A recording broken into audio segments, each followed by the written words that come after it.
on this computer. Okay, so we'll talk about the ductus arteriosus, which obviously in targeted neonatal echo is a window that can provide you a lot of information about the physiology. And for you, Phoenix, it's going to be important for your project because many of these patients do have a duct. And then one of the questions we're asking is obviously how is the duct physiology, its association with, prematurity and the course of steroids, for example. So we'll talk about what we mean by left to right. For you, Saria, when I say a left to right ductus, what do I Mhm. mean by that? So it's a left to right flow via the ductus Okay, so where's the flow going from where to where? from the as descending aorta to pulmonary Artery. artery. Yes.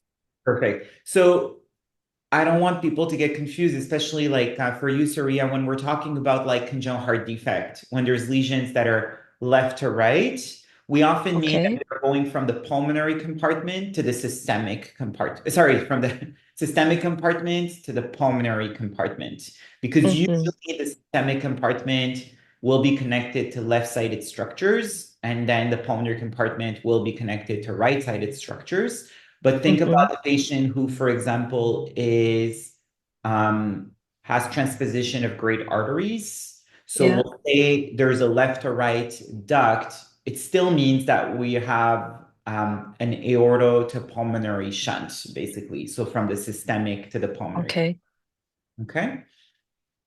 So um, the PDA is typically in premature baby a tubular structure. So we see here the actual pulmonary artery, the course of the ductus, and then in the background, we actually see the aorta as it becomes the descending aorta. So from its transverse portion to the descending one. And typically the zone where the ductus will connect in the majority of patients, although it's not technically true for all patients, because if you see patients with congenital heart disease, it might not look exactly that way. But in our preemies and in normal cardiac configuration of fetuses, the majority of the ductuses will be connecting to a zone of the aorta that's called the isthmus area.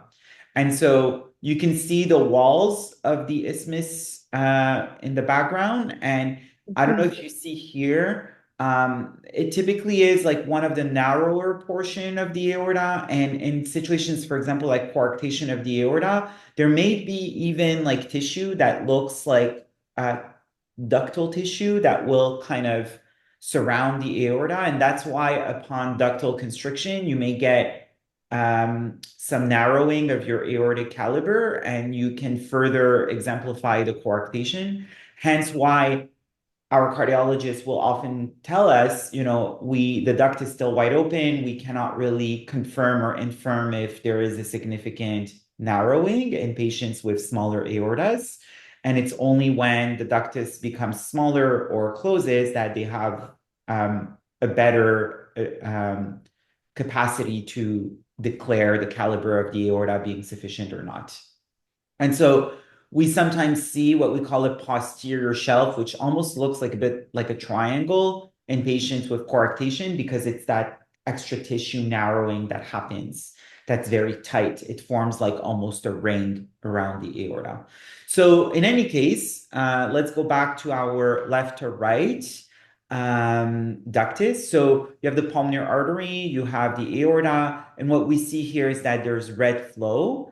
And you can see here, I always look at the Nyquist, which informs me on the speed. So this is at very high speed for the Nyquist. So whatever flow we see is above 154 meters per second.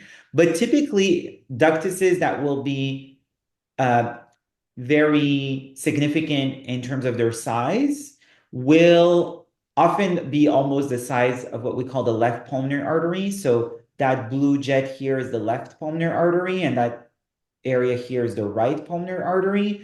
And so we often will compare the duct just as a metric of size. We'll obviously look at its diameter. We'll look at the ratio of the diameter to the left pulmonary artery or the ratio of the diameter to the weight. That's been the classical schemes of how to assess size of the ductus, knowing that size should be typically taken at its narrowest point, which is typically at around the pulmonary end, because it's a tunnel, but it does form a bit of a cone, and it will typically close at its pulmonary end, right? So if you're thinking of like a tubular structure or like a hose, and you're going in your garden, the hose may be very big, but if the end is blocked, there's no flow that's going to happen through it. And what we are trying to assess or understand is the pattern of flow. Now, flow is a function of what? Surya, what do you think flow is a function of? Of difference pressure in the two ends. So Okay. that creates the flow. Okay, perfect. So when we talk about the relationship between pressure and flow, what will drive this relationship generally? Mm, the I think resistance. The resistance, right? So we know that pressure is a function of flow times resistance. We know that, for example, theoretically, if you have a very large communication between two compartments, by definition, P1 will become the same as P2, right? So Mhm. sometimes I hear a lot, oh, the pressure is higher on this side versus this side, but actually the pressure will likely equalize very quickly when the two sides are connected. What does not equalize is the resistance.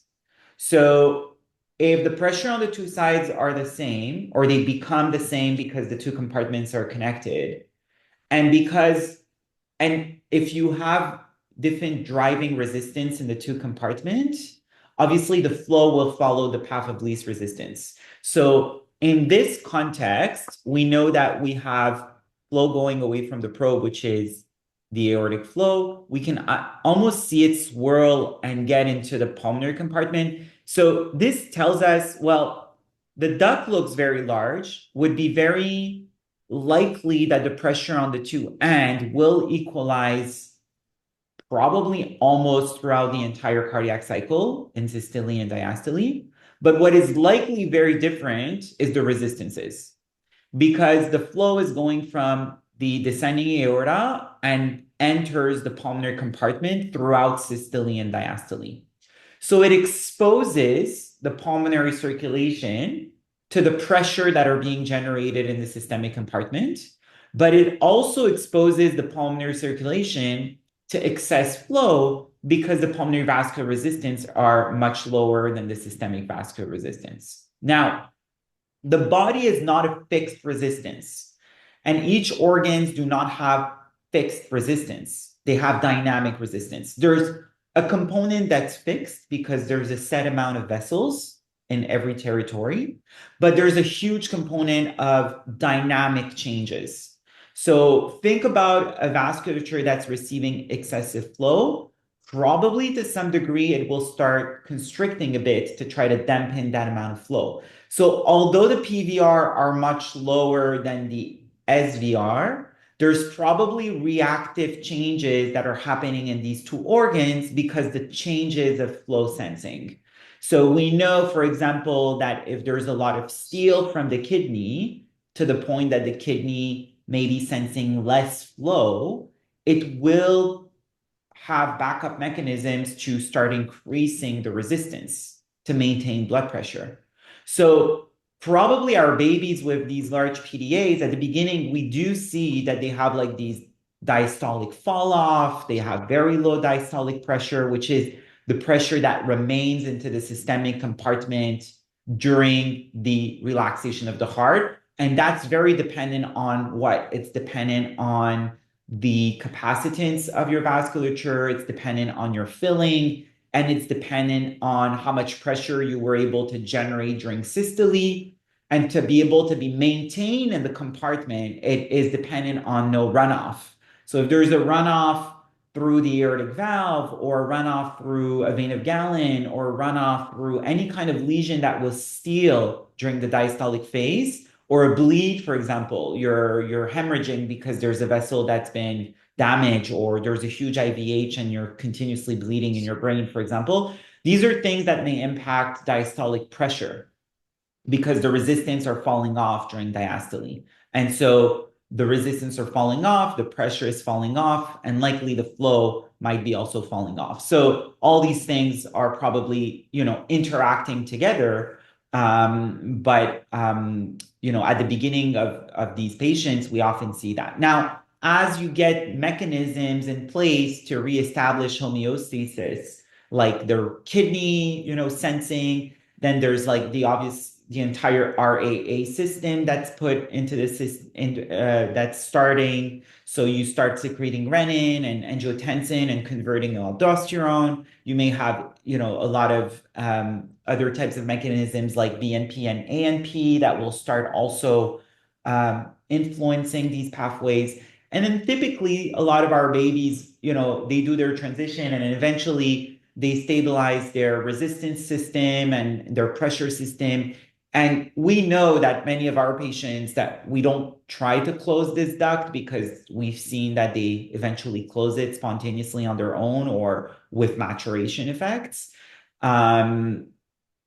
We see that their blood pressure will eventually, start rising with maturation, probably by, again, so many mechanisms like fluid filling, normalization of the autonomic nervous system, output, maturation of the vessels, expression of the RAA system, and all these things.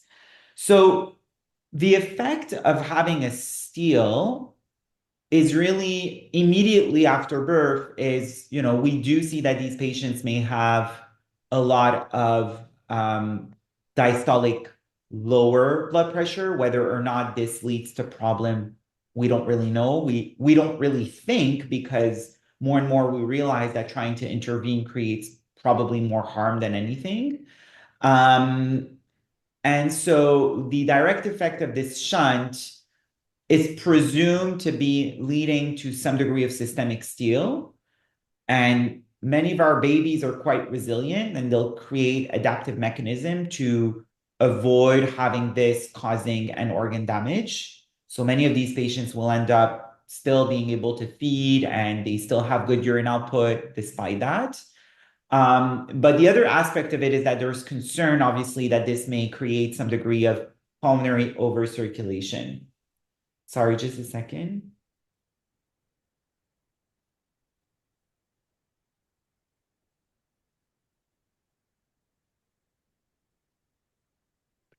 Sorry about that. I just need.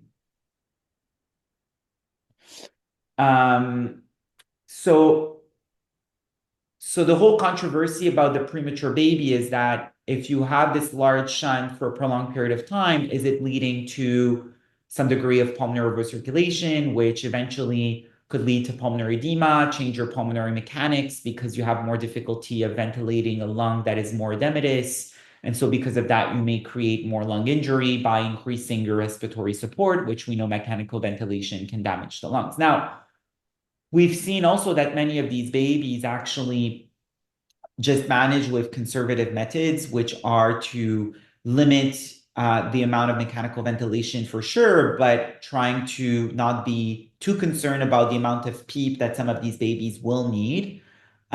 We don't necessarily will restrict the amount of fluid, but will not necessarily give excessive amount of fluid to these patients. We'll just match their basic metabolic needs and enough caloric intake for them to grow. So in the range of 100 to 110 kilocalories per kilo per day, if we're giving them IV nutrition, and then progressively 130 to 140 when they're being fed enterally.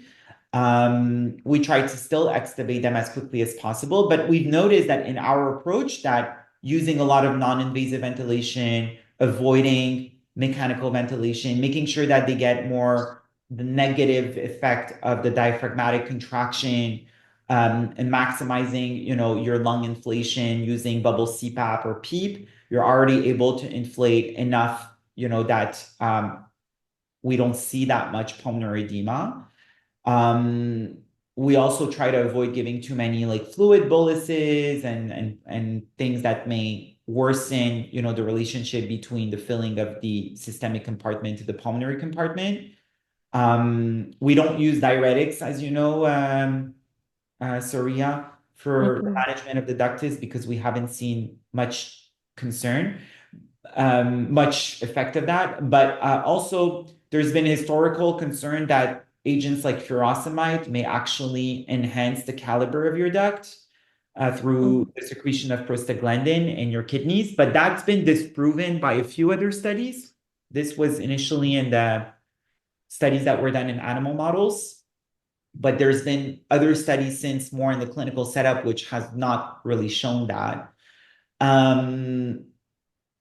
So if we talk strictly about the assessment of the duct, we know that using just a diameter is very prone to mistake because just in general, different people will have different tendency to measure it at different spots. The good practice is to get an image in 2D and then after that, take an image with both the 2D and the color to the side so that you're able to track on the 2D and measure it. The reason why I also take a 2D measure, I always take a 2D and then I take a 2D with color, is that you lose a lot of time frame rate when you do the superposition of the two.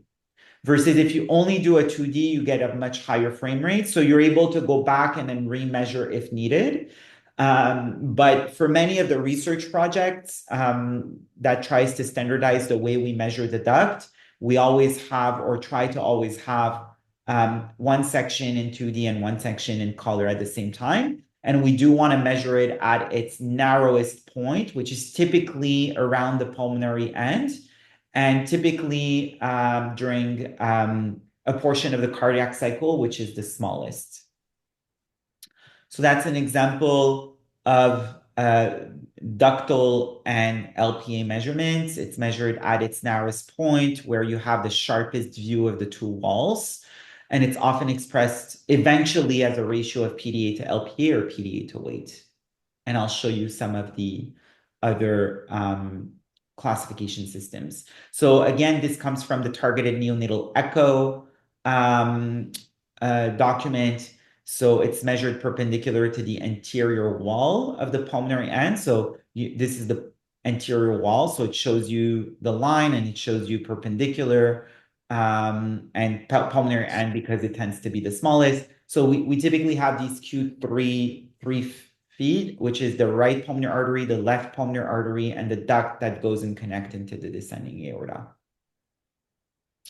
So here I'm just going to show you some Dopplers. As we mentioned, when there is a huge duct, it tends to equalize pressure very quickly on both sides because obviously the two systems are connected. And that means that the velocities of flow through the Doppler is typically a low velocity. And because there's no constriction, neither in systole or diastole, and it tends to just be a nice circle at its kind of cross diameter, you just get free flow in systole and diastole. And that's why you see kind of this little pulsation in systole and eventually a fall in diastole of the velocities where they're very low. So this tells you that the pressure on both ends are probably very similar at the end of diastole.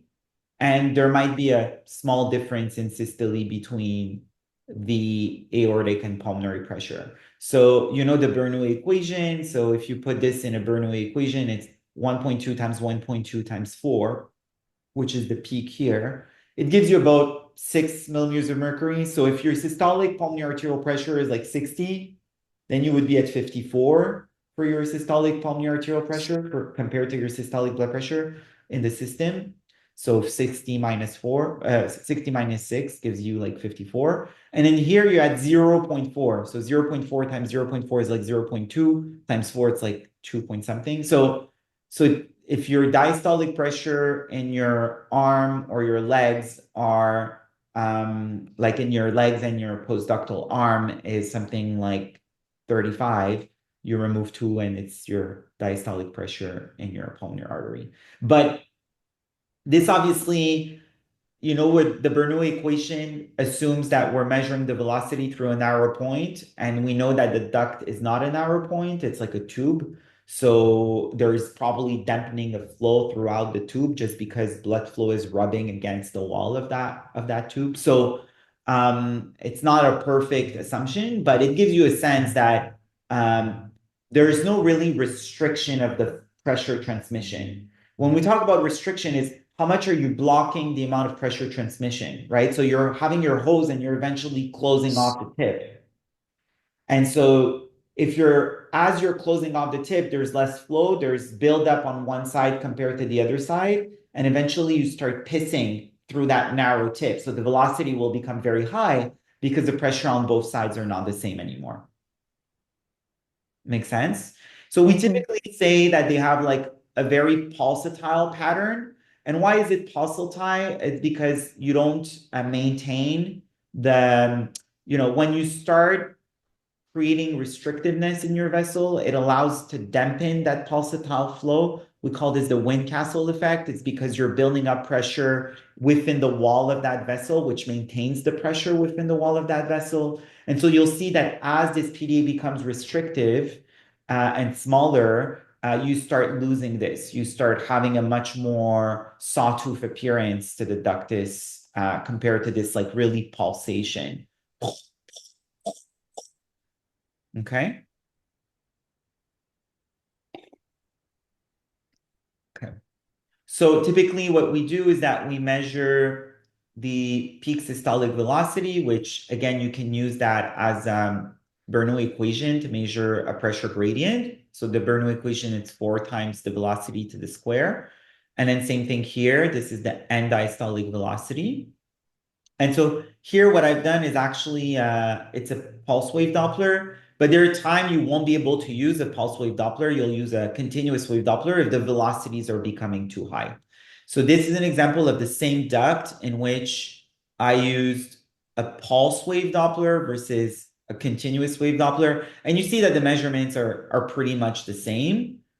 So because there's no areas of restrictiveness along the course of the duct, it often will give you similar velocity all throughout the course of that duct. But as it becomes more and more restrictive, you may not be able to use the pulse wave Doppler and you'll have to use the continuous wave Doppler. Make sense? So you see there is this, pulsatile flow through the ductus. So the other thing that it does when you have a duct is that it will encourage flow when it's left to right in the pulmonary circulation throughout the cardiac cycle, which means that when the two circulation of closed the two circulation are not connected to each other, you get contraction of the ventricle, ejection in the outflow tract, and eventually ejection in your vessel. And as you're closing your valve, the velocities within that vessel is typically not a very high velocity. You still do a bit of advancement of flow, but you don't get very high velocity that are like detectable during the diastolic phase of the cardiac cycle. You maintain pressure along the walls, but it's not like there's a huge speed of forward flow. You can even see sometimes a small deflection that is negative, and we even see that in the aorta, because once you get the valve that closes, you get kind of that rebound. So there's maybe a little backflow that happens, and eventually you continue to have a bit of positive minor flow that you see in diastole. But what happens with a duct is that the relationship of SVR and PVR are driving flow in the pulmonary compartment even during diastole. And that's why we have this, what we call diastolic runoff. You get positive velocity during the diastolic phase of the cardiac cycle. So if you would do a PW in your LPA or a PW in your RPA, you'll see these kind of continuous velocity flow because of that. So this is a recap of an important diagram. The concept of pressure is driven by resistance times flow. And so you could, obviously bring something on the other side of the equation. So flow is also like, a ratio between pressure and resistance. And so the PDA that connects the aorta to the pulmonary artery, by definition, if it's large and unrestricted, will equalize pressure. And so the PA pressure will become systemic in systole and diastole. And that's basically becoming like what we call an aortopulmonary window. So it's almost like an analogy to a truncus, although it's not the same as a truncus because they come from different outflow tracts. But it's the analogy that the two systems are connected with something that will just equalize pressure on both sides very quickly. And so by definition, the RV pressure during systole, we know that in systole, the RV will be contracting and the valve will be open. And so unless you have an obstruction here or any other anomalies of congenital heart defect type, the pressure in your aorta will equalize with your pressure of your RV. So that's why you see 25 over 30 and it's 25 over 30 because they equalize pressure during systole because they're connected to each other. Make sense? So if the pressure in the pulmonary artery becomes systemic, by definition, your RV systolic pressure will be systemic as well. So that's why when we get a TR or a tricuspid regurgitation velocity in a patient with a large left to right ductus, what you're likely measuring is just the aortic pressure or the pulmonary pressure reflected from the transmission of pressure from the aorta. Does that make sense? So you cannot use a TR in the context of a large left to right shunt to assume that the pressure you're measuring in the pulmonary artery is driven by high PVR. There may be higher PVR, but we don't really know. So that's why we say often, like when you have a large ductus that's left to right, is it that, and that, you have high PA pressure? For sure, you have high PA pressure. Your PA pressure is aortic. It's transmission of pressure from the aorta. But you're not able to tell if downstream, could there be also like pulmonary vascular resistance anomalies? Make sense? If the PVR are high downstream, typically these patients will have not much flow through the prone. Like if the resistance are high and the pressures are high, it may be that the flow is also high, but it may be that actually the flow is going down because there's too much high resistance. So let's think about a patient, for example, with BPD, lung disease, who's at 36 weeks, still has a big duct. He may not look very symptomatic from his duct if underlying there's pulmonary vascular disease. Because if the PVR are high, it may be that there's less flow going through that duct and flooding the lungs.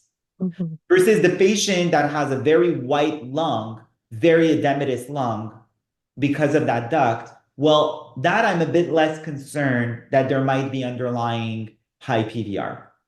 We also know that PVR are reactive. So it may be that at the moment that you assess your patient, the PVR are relatively higher than normal just because it's trying to dampen the flow. So you have to keep that in mind when you're assessing these patients at 36 weeks. If you get a TR that's very high, like 50, 60, it might just be because your systemic blood pressure is 50, 60 and your two systems are connected. So we had recently a patient in our unit where we did a screen of the duct and it was very high TR, but it was because the duct was so big. And I think we consulted you, Surya. I remember you were in cardiology. Yeah. That's this concept. That's not a kid you want to start sildenafil or INO or things like that. You're just going to worsen the situation, right? Because what you're going to do with pulmonary vascular agents that are vasodilating is that your duct is there. Your duct is there. Your duct will continue to transmit the systemic pressure into the pulmonary artery. But if you vasodilate the lungs, what it's going to do is just going to increase the flow. It's not going to change. So you're going to drop your resistance. You're going to increase your flow, but the pressure will still be the same. That's what you have to be careful when you start introducing medication that will alter vascular resistance. You have to think about, oh, my two systems might be connected. What is going to happen to the two systems? And that's true also when you're using vasopressors in a patient who has a large duct and is undergoing like a septic shock, for example. If I'm giving vasopressin or norepi, and I have a huge open duct and my SVR are low, I'm going to increase my SVR. Am I going to cause a decrease of flow to my system?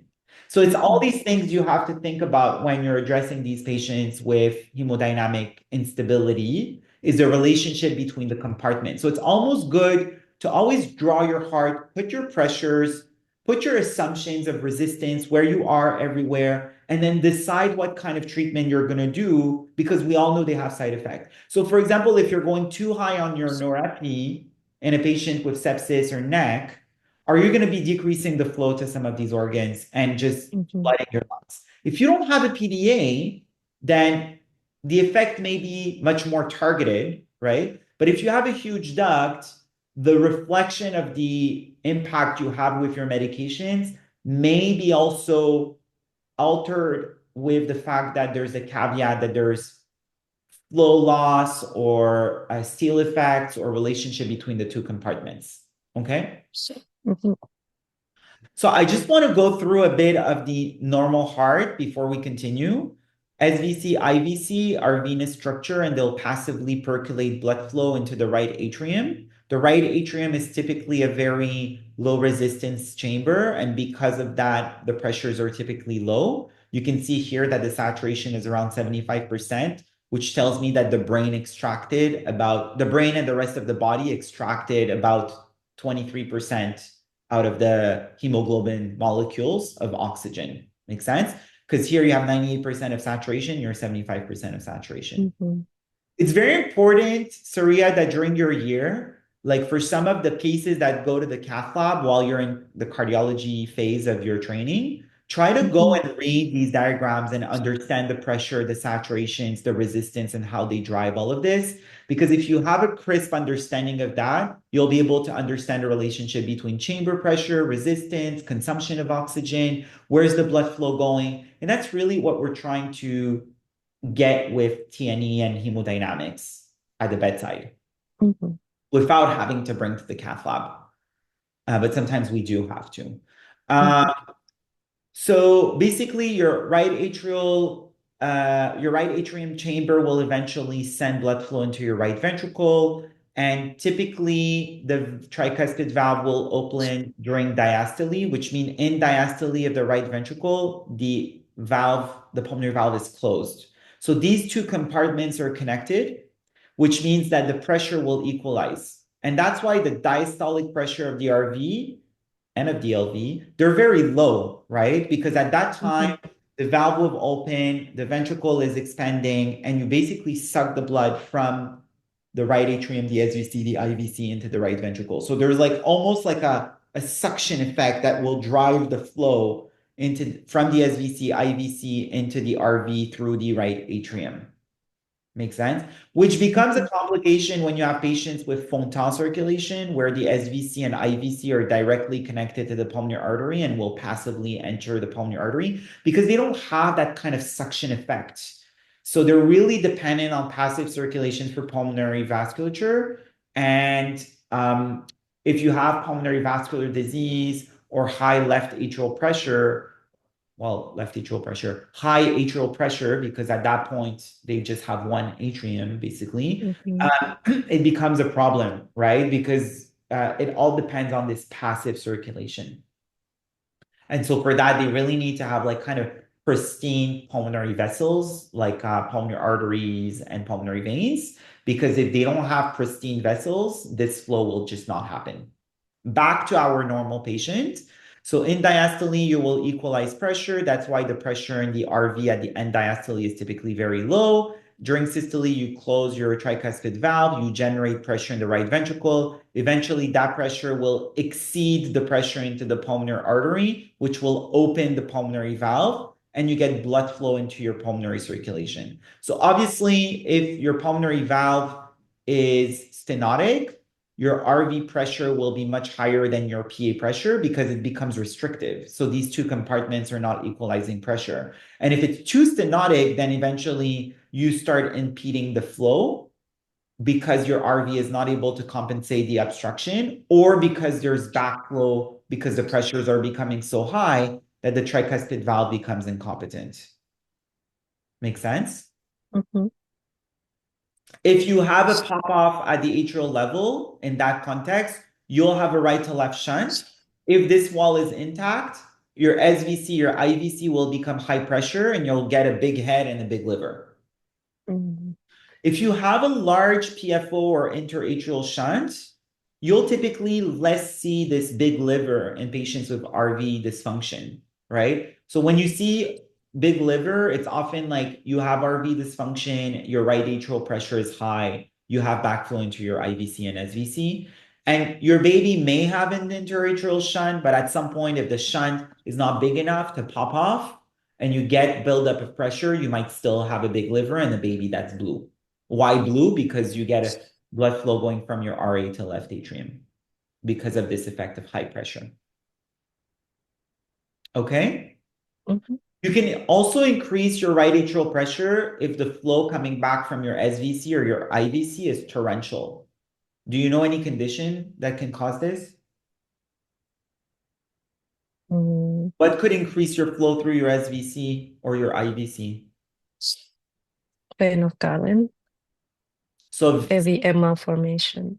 exactly. So vein of Galen and AV malformation are lesions that will cause like basically a vacuum from your systemic circulation into either your brain or your liver, and then will create this massive left to right because it's from systemic to the pulmonary side or systemic to the right ventricular side.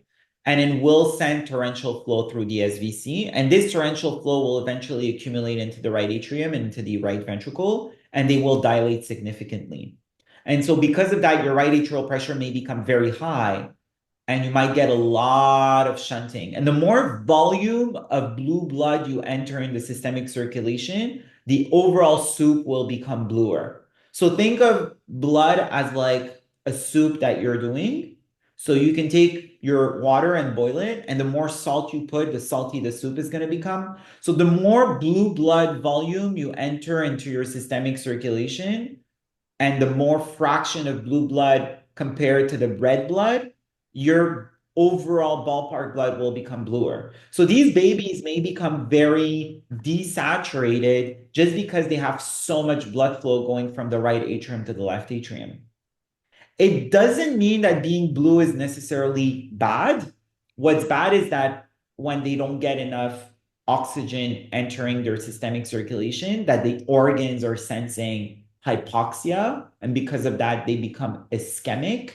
And because of that, they get necrosis. So what we want to avoid is ischemia to tissue.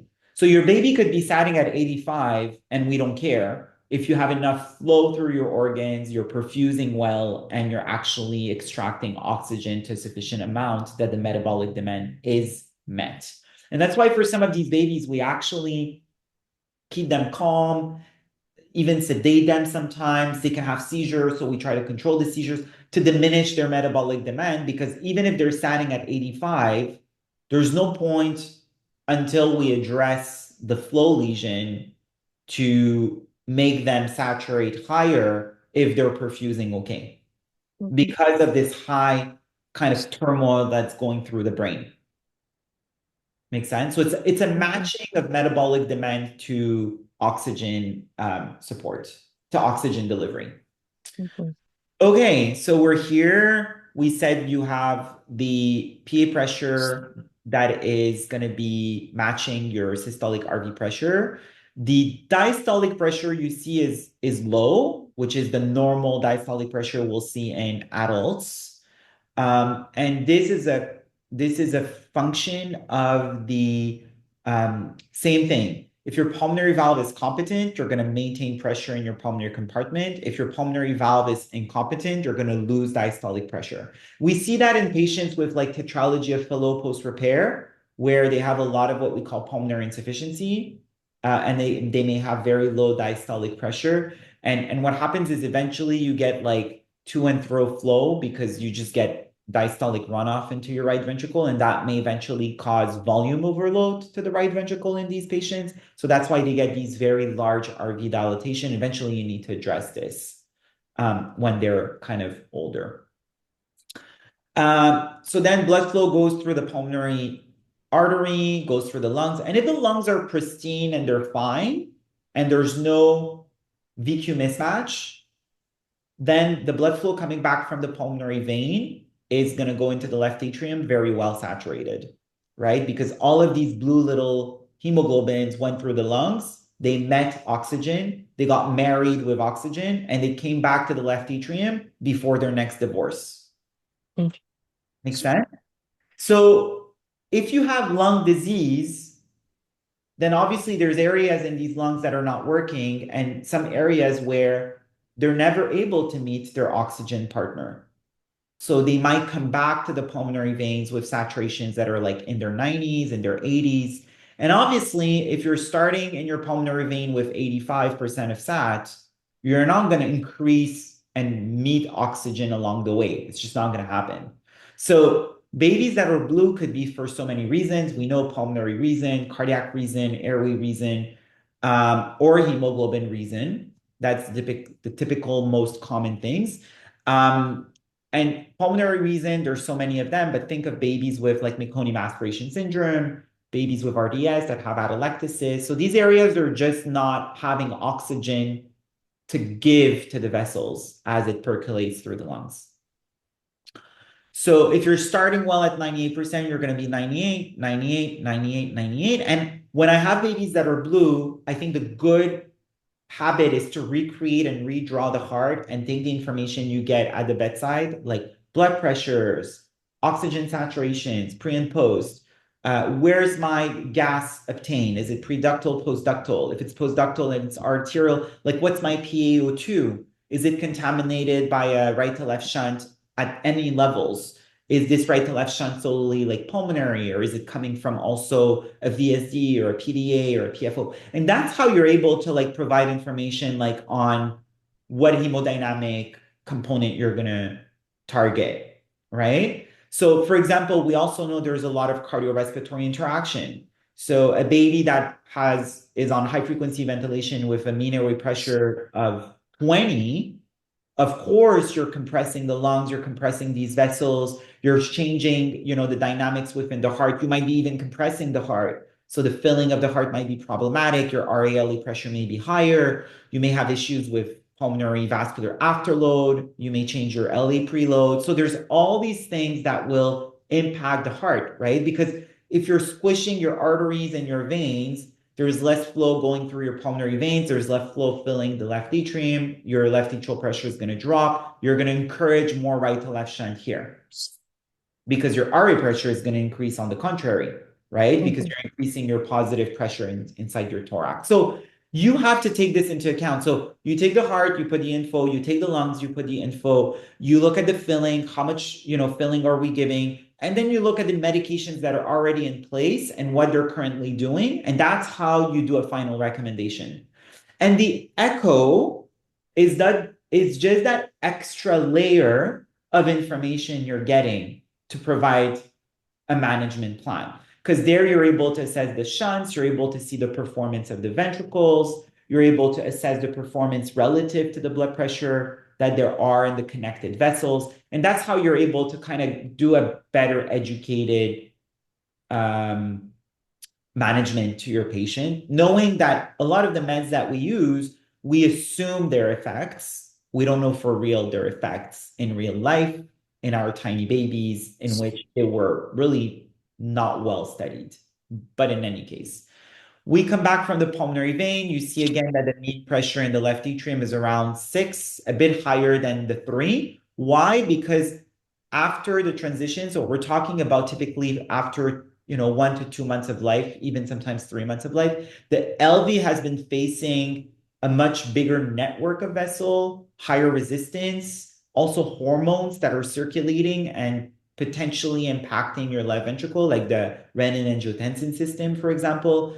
And so the LV becomes a more muscular ventricle just because it's been facing a higher afterload in time compared to the RV, which is not true in fetal life. It's very different, right?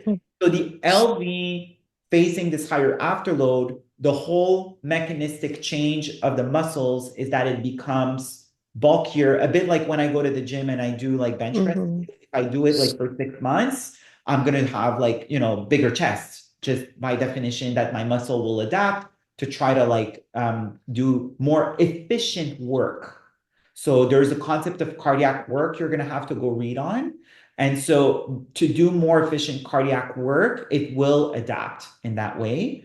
And because it adapts into a more bulkier fashion, by definition, when it relaxes, it's slightly more stiff.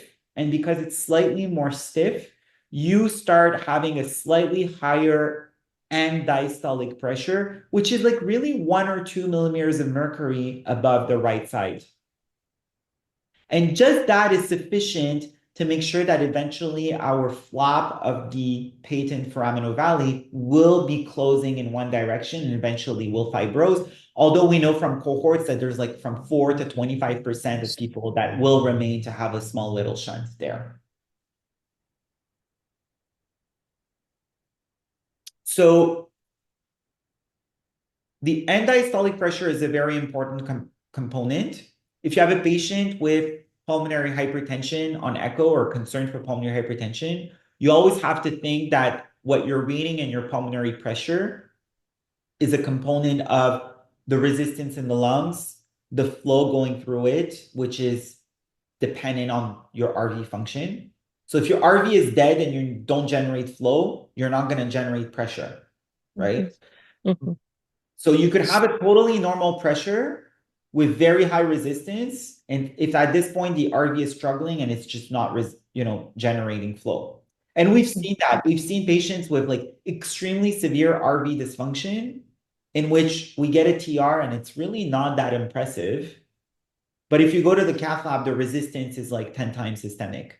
And it's just that the RV is just not able to generate enough flow. So at this point, these patients typically either they're very blue and you're able to maintain output through an atrial shunt, or they're very gray because the amount of blood flow going through their lungs is so minimal that they're not able to maintain LA filling, LV filling, and they have almost no output. And they're very cardiac, they're lactated high, they have a huge liver. So this picture depends on how much you're able to maintain your left ventricular preload through a shunt here, or if you have a ductus that's able to feed inside your descending aorta. Obviously, you're more blue, but you maintain output. So patients who have no PDA and no PFO and have very high PVR and their RV is failing, the concern is that they're just going to be becoming grayer and grayer. And because they're gray, your saturation looks lower just because you have such bad perfusion. They're not blue, these patients, because they're more blue blood entering the systemic circulation. They're just like gray, mottled, poor pulses, very cold to touch, very tachycardic because they're trying to maintain output out of an LV that is completely underfilled.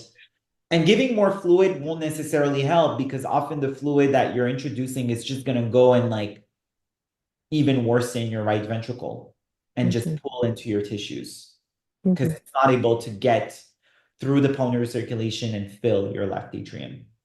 Okay. So going back to the concept that end diastolic pressures are important is that the flow from the pulmonary artery to the pulmonary vascular bed to the pulmonary capillary to the pulmonary vein is typically in that direction. And it's in that direction because the left atrial pressure is low compared to the pulmonary arterial pressure. If this was the inverse, it would go backward, right? Makes sense? So as you're rising your LV and diastolic pressure, what happens is that eventually you're going to increase your left atrial pressure, you're going to increase your venous pressure, and this may create a bit of dampening of flow and congestion in your pulmonary capillaries, and you can get pulmonary edema. I'm always worried about the patient with pulmonary hypertension and some degree of white lungs, pulmonary edema. They look well inflated. So you always have to think, oh, could I have a component of what we call post-capillary phenotype? Either my pulmonary veins are blocked, and if they are, typically your LV pressure is very low, your LV pressure is low, you just have very small LA, LV, and poor output. But if it's a question of mitral stenosis, mitral blockage for other reason like a clot or endocarditis that's been causing fibrosis, severe mitral insufficiency. So you get a lot of pressure going into your left atrium because you contract and you're sending this pressure into the left atrium. Diastolic restriction, your LV is fibrosed. So we see that in patients, for example, who have like a maternal lupus, and they get like a lot of Mhm. inflammatory changes to the heart of the fetus, and they can get fibrosis of the left ventricle. Like the left ventricle becomes impacted by the inflammation, and so they can get eventually end diastolic issues. And then there's the concern, obviously, that the preemies who underwent a lot of inflammatory storms, neck, BPD, and all these other things that we have in the context of prematurity that can increase inflammation of the heart may cause fibrosis and issues in these ventricles that will impair the relaxation. Same thing, we see that a lot in the adults who have myocardial infarction. The coronary will Mhm. become impacted, and eventually, because the coronary are impacted, you get poor flow, poor perfusion, myocardial ischemia, remodeling, and you can get diastolic dysfunction. So there's a whole concept in the adult world that we called heart failure preserved ejection fraction or heart failure reduced ejection fraction, and it's a spectrum. So by the time you have reduced ejection fraction, it means that your systole or your contraction is not able to compensate anymore for the cardiac injury. So you get disturbed. So you have a heart failure with not enough like systolic function. But there is also the concept that your ejection fraction is preserved, but you have so much LV issues of fibrosis, ischemia, myocardial the dispersion of electricity is abnormal, so you don't get relaxation that's normal. So these patients have diastolic dysfunction and they have problem relaxing. And so we call this heart failure preserved ejection fraction. There's very strict criterias. You can go read on it. The Journal of American College of Cardiology, they have, published a lot on this about the criteria to do that. And a lot of it is clinical, like pulmonary edema and signs of heart failure, like huffing and puffing and not able to like go through your exercise during the day. And there's like the the WHO and the NYHA classification of heart failure. But that's very content that's been well described in adults.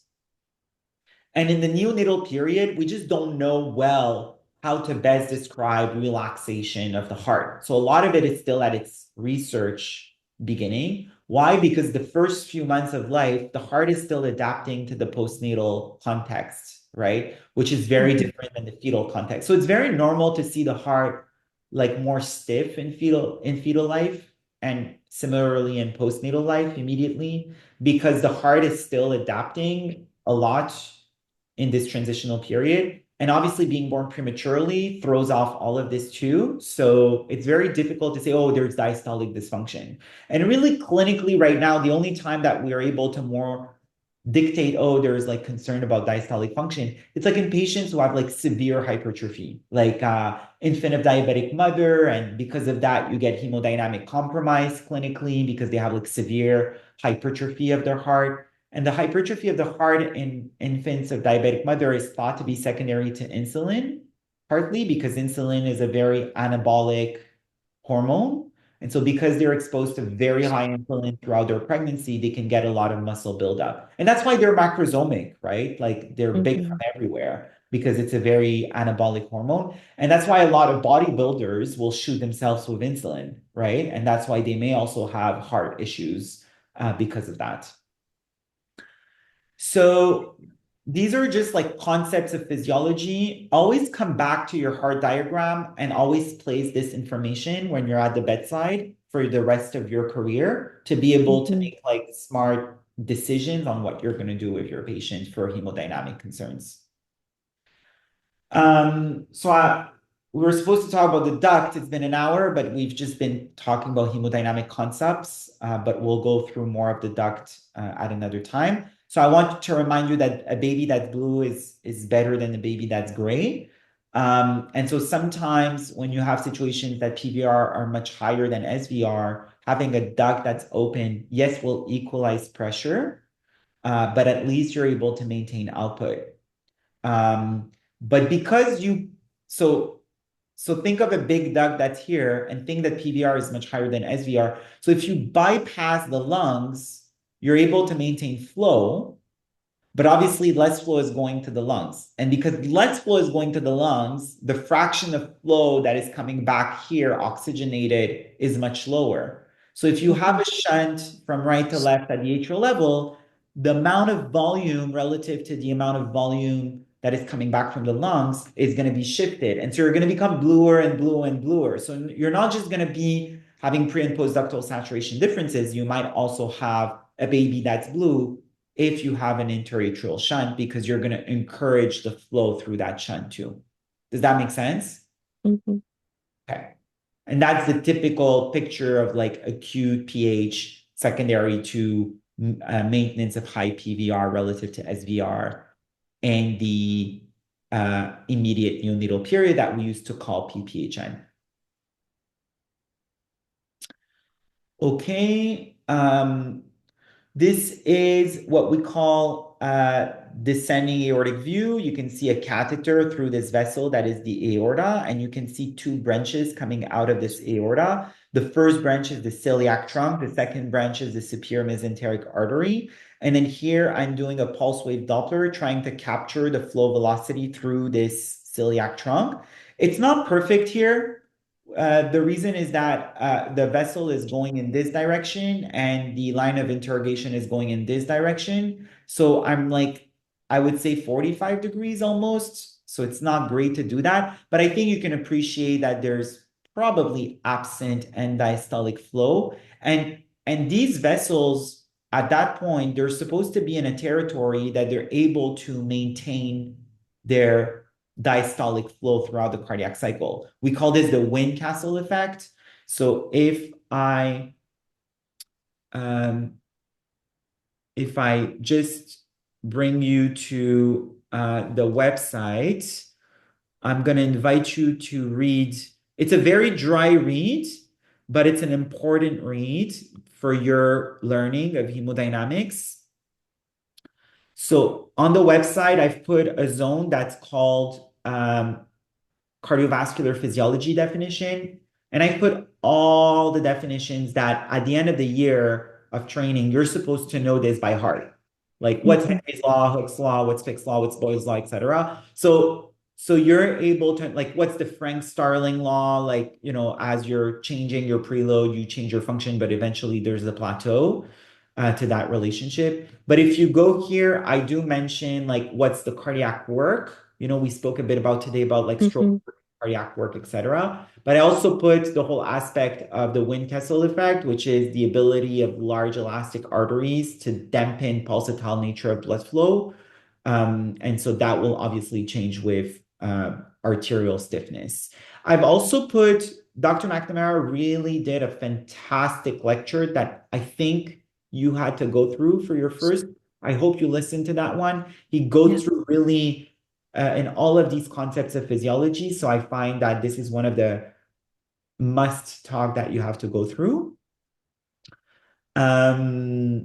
So this, and then, we spoke a bit about the Bernoulli principle. So you need to understand the Bernoulli principle, but you also need to understand its assumptions and limitations. When can you use it? When can you not use it? Or if you're using it, what are the assumptions you have behind to understand how we're using it by ultrasound? Okay. The other thing I do want to show you is I did put for PDA a case that's called premature baby. No, it's not this one. Sorry. Case of the month. Post-ligation syndrome, coarctation, left to right duct. So I did put here like a case of left to right duct. And it goes through the images, it explains all these images, it explains the measurements, it explains some of these key things that we do in ductal assessment. We mentioned the diastolic flow in the pulmonary arteries. So usually we'll see that in large left to right shunts. We'll also see that the velocity of the pulmonary veins will start increasing, especially the diastolic velocity. So you see QRS is here. This is the S1. This is the D velocity. And again, this is S, and then D. So typically they'll have very high D waves. So QRS, systolic velocity of the pulmonary vein, eventually diastolic velocity of the pulmonary vein. And often you'll see the flow like very nicely. And sometimes you don't even need to drop your Nyquist because the flow is such high velocity. Eventually, these pulmonary veins might start dilating actually, and you lose some of that. But at the beginning of life, when you have a lot of left to right shunt, you'll see these very high D waves. TDI, ejection fraction, you often have these much larger left ventricles because they're getting so much preloads. So eventually the LV will start dilating. And eventually even the end diastolic pressure in the LV might increase because you're increasing so much the preload, right? And because you're increasing the preload, that's why they have high LV output because of the Frank-Starling law, because you're increasing your output into your aorta. Because they have high preload, because the LV start dilating, you start seeing a bit of mitral insufficiency because the mitral valve, the annulus starts dilating, and so you lose the coaptation of the valve. And then eventually that can happen also to your aortic valve. And then obviously if your TR is systemic, it tells you that the duct is basically transmitting pressures. So I recommend you go through this case. Here we even saw like retrograde flow. This is the superior mesenteric artery. So you see the celiac, the SMA, and here you even see that there's retrograde flow into the SMA. And then the celiac also, you see this reversal of flow because of the Steele effect at its junction. And then this shows beautifully that in the pre-ductal, you have forward flow, but as soon as you get in the post-ductal area, you get this kind of retrograde flow in diastole into the pulmonary circulation. And then there are many scoring systems. So I'll let you look at these different scoring systems, but we'll go over that next time too. So if you go to PDA, there's a huge section on PDA. There's all the scoring systems. If you go into the left or right scoring system, you'll see that there's many, many markers that have been described as potential, markers of significance. Now, none of them have been greatly studied in trials, to be honest. They've just been associated to certain things. The only one that was, to my knowledge, very well studied is the one from Dr. Afif El-Kufash, who actually used a trial to create a PDA score. But this PDA score has been done at 36 to 48 hours of life. So is there a score that is applicable beyond that? We don't know, right? It's just in that trial, it's been done in that time frame. So I'll let you look at these scores. And if you go up, you'll see that I've also put like a whole section on what is restrictive versus unrestrictive. And, it gives the analogy of the hose basically, and what you would see if it's pulsatile versus more of a sawtooth appearance, where the diastolic velocities are much higher. This time you're like at free range. And when you have a closing, well, obviously when you have a closing, you start losing your velocities, right? Because you just get so much, almost no velocity through it. The velocities look low, but it's just because you don't get almost any flow through it, right? And then there's a few articles there. And then you'll see that I've put here an example of, a very large duct as we see it by echo and how it looks almost bigger than the LPA, the pulsatile flow, the retrograde flow into the aorta, and when it becomes restrictive, how it looks like. So much higher Nyquist, looks very turbulent. You get aliasing. So you get some blue and red because obviously the machine has difficulty capturing these kind of flow vortex that are going through the PDA. And then typically you get a much more sawtooth appearance like this, where the systolic and diastolic velocity ratio are getting closer to each other. So that's for on the website. I see it's 10:15. I'll just finish with some of the other end organ evaluations. So we'll often look at the brain velocities because the brain is one of the organs that will maintain the most the autoregulation. So by the time you get to retrograde flow in the brain, it's probably that you have a loss. So here, this is a view from a transfontanel approach, and this is a circle of Willis. And then here you can see that there's retrograde flow into the middle cerebral artery, which is the artery that happens here. And this is in the anterior cerebral artery, and you see there's also retrograde flow here. Another example of the MCA on the left side, where you have retrograde flow. And so we can use what we call the resistive index, which is the peak systolic minus end diastolic velocity divided by peak systolic velocity. And so if you're above 1, it just means that your end diastolic velocity is retrograde, so it's negative. So obviously, if you take this value minus another value, this value is going to be higher than this one. Versus if your velocity is positive, then your resistive index is going to be below. There's also the concept of pulsatility index, and that you will see it on the website. So I'll invite you to go to the website into the head ultrasound section for that. So this is a summary of celiac trunk SMA. So forward, end diastolic or absent diastolic or reverse. And then same thing, you can look at the middle cerebral artery. This is a transcranial approach or an approach through the transtemporal bone. And so we do often do this approach as well. I'll show you how it looks like on a live scan. So if you would want to do a transfontanel approach, I think I have it in the cases, and I think you've done. It really looks like this. So you see kind of the circle of Willis here, and the middle cerebral arteries are here and then here coming towards your probe. So you're often very well aligned, so you're able to see the flow in your middle cerebral artery too. And so it's a good approach, for example, when you are on like electroencephalography and you're not able to get through the fontanelle. But sometimes, like if they're CPAP and like 24 weeker and they have like everything with all their setup, well, the CPAP has a hole on their so it's easier to get a transfontanel, so it gives you just the other window. So that's for the large left or right, or what some people talk about echo significant or hemodynamic significant.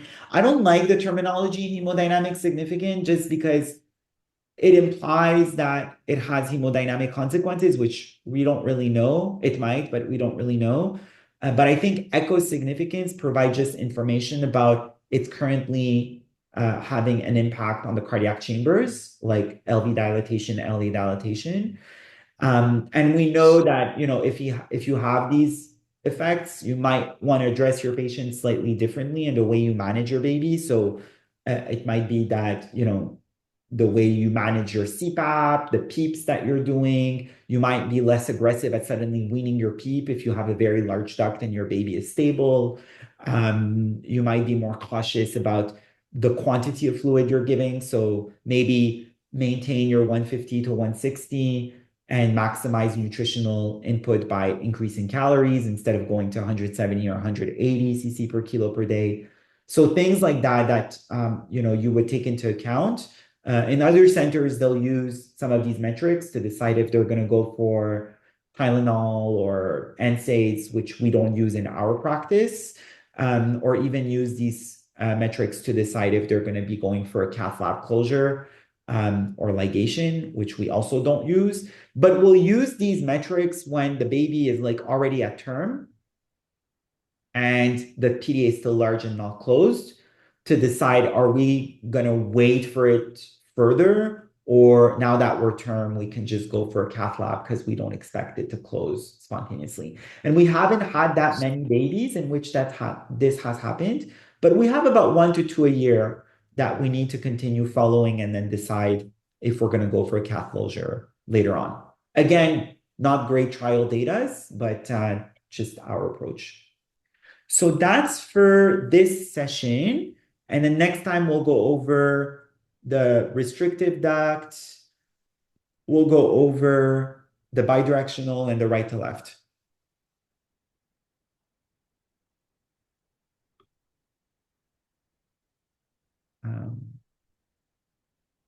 Perfect. Stop share. And